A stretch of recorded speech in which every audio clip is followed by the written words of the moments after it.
Okay, welcome back. Today I'm going to do a battle report of Pikeman's Lament.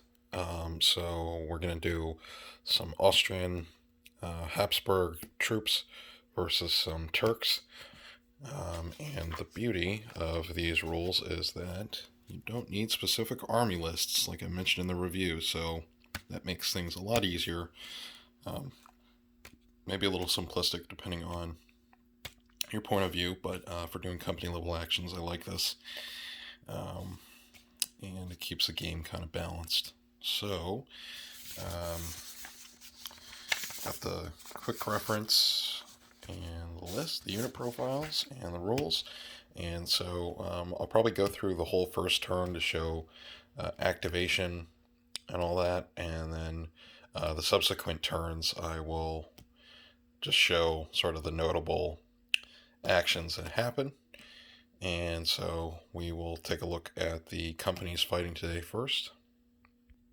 So deployed on this edge of the table as the attackers, we're just doing a basic attack and defense mission. We've got this Habsburg raiding party. We've got 2 units of horse, 3 units of shot, and some pikemen. And our officer today, nope, not him. Let's go over here. Our officer for today is this guy. He's in this horse unit, so in these rules you don't need to have a dedicated HQ. You can just pick one of the figures in the unit, and that officer is part of that unit. So I ran ahead and rolled for his traits already when I was trying this last night. So he got Ladies Man, which just gives him 1 more honor, or basically 1 more experience point, so he's at 11 honor. And he's a fencer, so he does a little bit better in challenges against enemy officers and other attacks. So the scenario I came up with is we have this is a Hungarian estate. I've got these hedgerows set up as like wineries, as like a vineyard. And then we've got over here, we've got the actual farm estate over here. So we've got a few buildings, and currently this is under control of an Ottoman Turkish pasha. And so the younger Habsburg noble, we'll say he's a Hungarian, is coming to try and take back his sort of estate, or at least try and get the tax income. That was pretty common in this period of time, and in this region you had peasants would pay taxes potentially to both the Turks and the Habsburg or Hungarian lords. So pretty crazy situation, complicated situation. But over here we've got the our Ottoman officer is here, so he's a little bit better. I rolled. He has a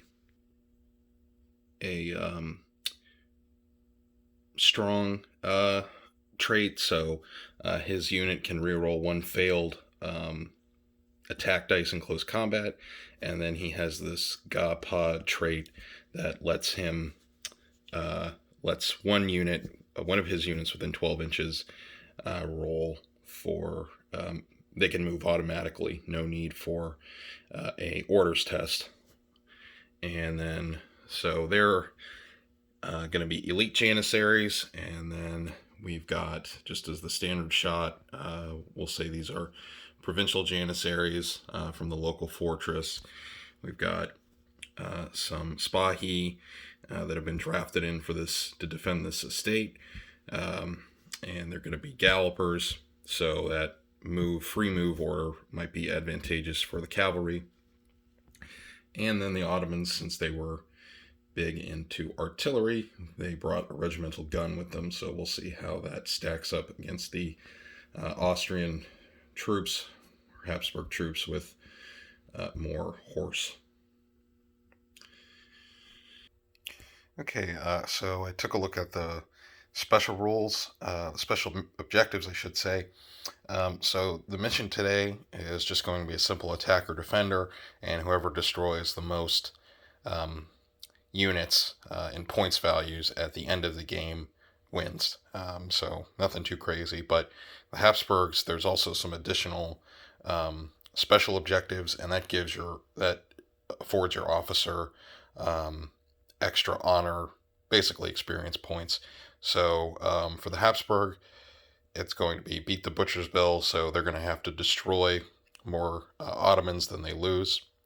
And for the Ottomans, they will have to show no mercy, rout or kill at least half of the Habsburg force here. So we'll see what happens with that.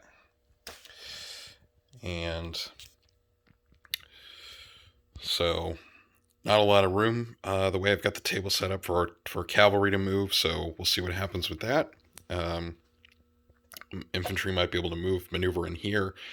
So one thing with these rules that I don't know if I mentioned in the review, all units can move and see in any direction. There's no facings like with a big battle game, and that kind of makes sense at this number of units. So there's no whoops. Those pikes can be dangerous. There's no facings or flanking bonuses like you would see in a big battle game or like in Warlords Pike and Shot. It's kind of like a World War II platoon level game, in that as long as you sort of have line of sight in any direction, the unit can turn to face the enemy. So that's kind of nice. So since the Habsburgs are attacking, we will go ahead and start with them. Okay, so I think for this first turn, the Habsburg horse with the officer's unit is going to move up first, so we're going to go ahead and roll for his activation. So 4. So most units except for like a couple are going to activate on a 5 on 2 dice. So he doesn't activate, and that's it. So the Habsburgs are stalled out for this turn. So we will then go to the Ottomans and see if they can do anything. Okay, Ottomans' turn. So I think the Ottoman horse are going to go ahead and try and move up, and they're gallopers, so they have a little bit more movement. So they will go ahead and try and move up, and they're going to activate on a 5 as well. So they got an 8, so they're able to move up. So they're going to go ahead and move 10 inches.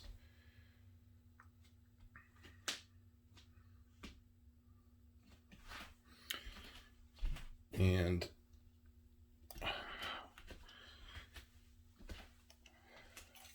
we will see, because this actually happened last night when I was trying to get this set up, and I was playing with the rules, and I actually shot some footage, but it didn't quite work out. But the same thing happened. The Habsburgs didn't really have a turn 1 because they were stalled out. So they've completed Spahi completed their activation successfully. So that means they're going to be able to go ahead and move, or additional units will be able to activate.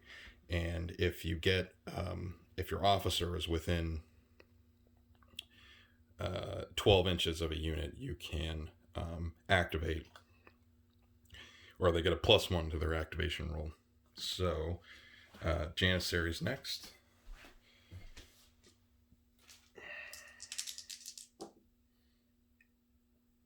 So they got a 10, so they definitely can activate and move up, and all of your infantry is going to be a 6-inch movement. So pretty simple. Let's just move them up. And then we'll do the commander's unit. fails. So that's turn one. So that's how all of your moves are going to go. But one thing is each type of movement. So whether it's an attack, just a normal move, or um, a shooting move, of course, and most importantly, um, it's one activation. So you're going to roll, and then that determines what you can do that turn. So not much happened this turn. So we'll see what happens on turn two.